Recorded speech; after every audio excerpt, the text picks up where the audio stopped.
ఏం చేద్దాం బాలరెడ్డి, నువ్వే చెప్పు. అవు మా నాయన చేసిన తప్పే. 5 రూపాయల కోసం ఒక తలకాయ నరికేసినాడు. మరి మీ నాయన ఏం చేసినాడు? అది గుడక తీసుకుంటే ఇద్దరిని చంపేసినాడు. దానికేం చెప్తావు? మేము మొదలుపెట్టినాం సరే, మీరు ఆపినారా? మేము నరికినాం సరే, మీరు ఒదిగినారా? తిరిగి కత్తెత్తినారు కదా. ఏ రాఘవరెడ్డి మాట్లాడవే? I'm sorry.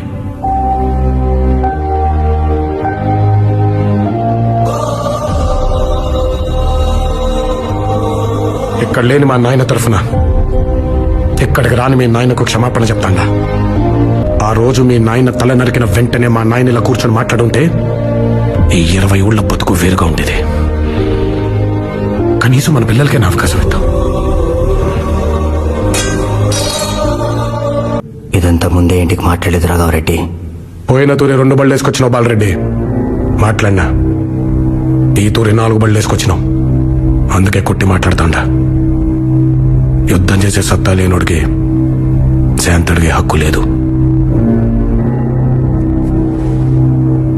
నా ఫోన్ నంబర్ ఆయన కాడుంది, మెసేజ్ చెయ్యి. నీ ఆన్సర్ ఎస్ అయితే నువ్వు ఎమ్మెల్యే అయినాక ఊరేగింపుగా పోయి మీ నాయనని కలిసి వద్దాం.